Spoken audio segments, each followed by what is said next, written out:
ప్రధానమంత్రి నరేంద్ర మోడీ ఎప్పుడు విదేశాలకు వెళ్ళినా, అది అమెరికా నుంచి పోలాండ్ వరకు, ఉక్రెయిన్ నుంచి యూరప్ వరకు, ఎక్కడికి వెళ్ళినా అనివార్యంగా ఇండియన్ డయాస్పొరాను కలుస్తుంటారు.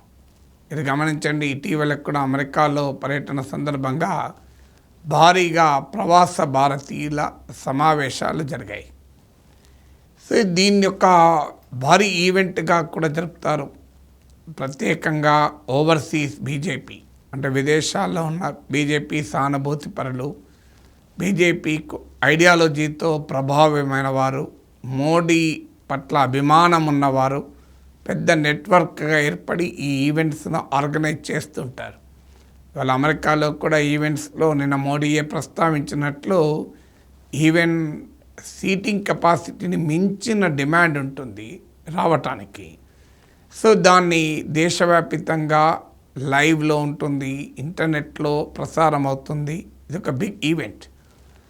ప్రపంచంలో వివిధ దేశాలను భారతదేశ నాయకులు సందర్శించడం కొత్తేమీ కాదు. అలాగే ఎన్ఆర్ఐలతో సమన్వయం చేసుకోవడం, మాట్లాడడం కూడా కొత్త కాదు. ప్రవాస భారతీయ దివస్ లాంటి కార్యక్రమాలు గతంలో కూడా జరిగాయి. కానీ ఈ యొక్క మెగా ఈవెంట్ లాగా జరగడం మాత్రం మోడీ సమయంలోనే మొదలైంది. దీనికి కారణం ఏంటి? ఒక ఫ్యాక్ట్ కూడా ఏంటంటే, ఇటీవల కాలంలో విదేశాలలో, ముఖ్యంగా అమెరికా లాంటి దేశాల్లో ప్రవాస భారతీయుల సంఖ్య గణనీయంగా పెరిగింది.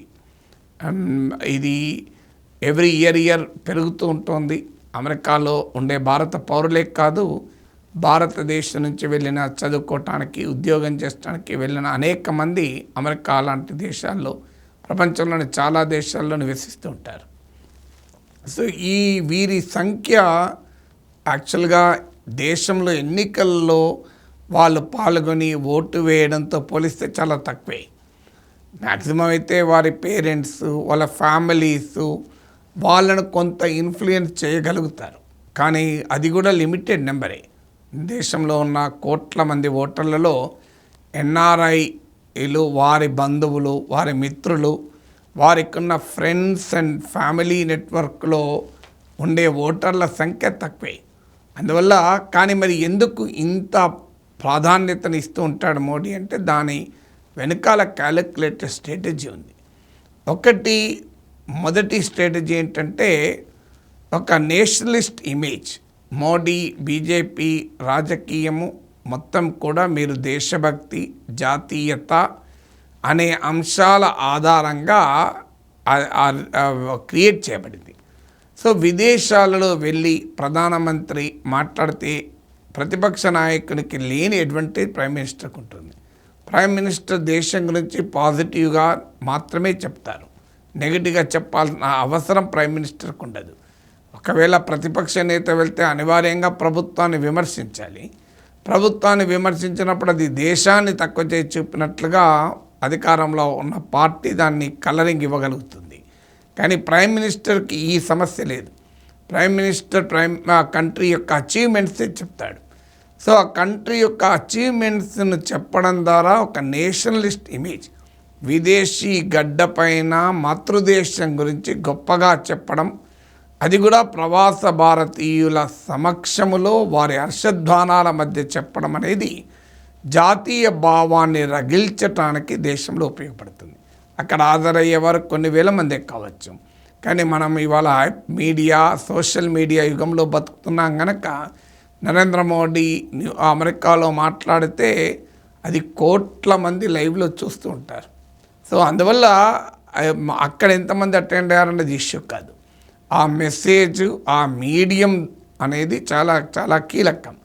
అందువల్ల ఒక నేషనలిస్ట్ ఫెరవర్, ఒక జాతీయ భావజాలాన్ని, దేశభక్తియుత భావజాలాన్ని మా స్వదేశములో రగిల్చటానికి అది ఉపయోగపడుతుంది. అలాగే దేశంలో ఉన్న వివిధ రకాల సెంటిమెంట్లను కూడా అక్కడ రౌజ్ చేయడానికి కూడా ఉపయోగపడుతుంది. నిన్న కూడా అమెరికాలో కూడా మాట్లాడిన సందర్భంగా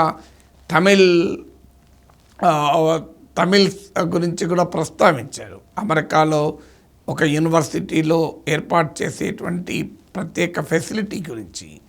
సో ఆ రకంగా ఆ భారతీయ కల్చర్ను, భారతీయ అభివృద్ధిని, భారతీయ సంస్కృతిని విదేశీ గడ్డపైన ఈ ప్రధానమంత్రి ప్రమోట్ చేస్తాడు అనే యొక్క ఐడెంటిటీ పెరగటానికి ఉపయోగపడుతుంది. నిన్న అమెరికాలో కూడా మాట్లాడిన సందర్భంగా సెమీ కండక్టర్ రంగంలో ఇలా ఇతర ఆధునిక టెక్నాలజీ రంగాల్లో ఏమి చేయబోతున్నామో కూడా చెప్పారు.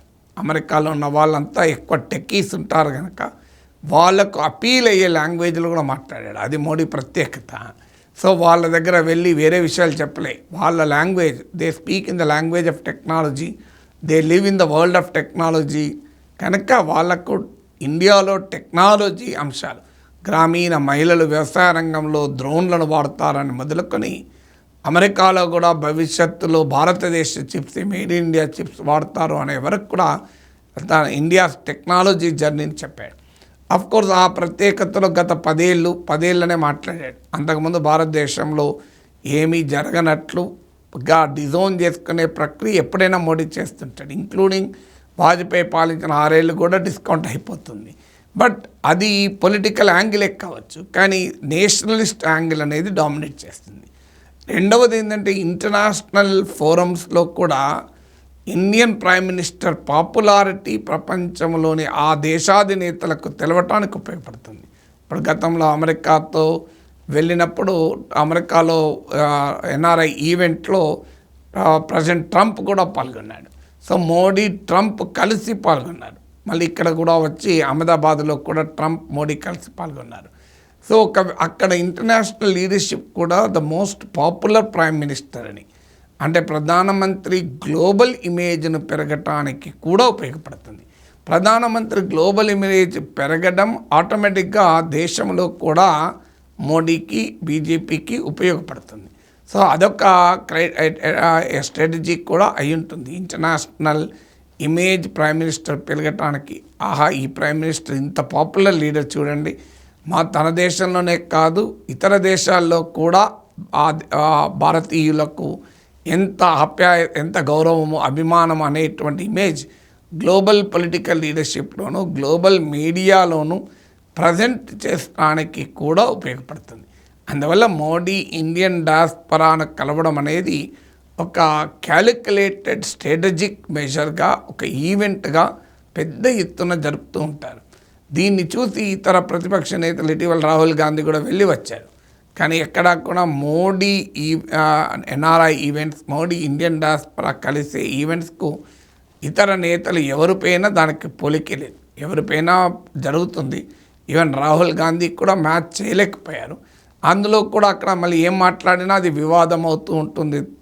మోడీ కొమ్మ పాజిటివిటీగా ఉపయోగపడుతుంది, ప్రతిపక్ష నేతలకు అది నెగటివ్ విధంగా డిబేటబుల్ కూడా అవుతుంది. అందువల్ల Modi at the rate of Indian diaspora as a angle in domestic politics, దేశీయ రాజకీయాల్లో దానికి ఉన్న డైమెన్షన్ అది.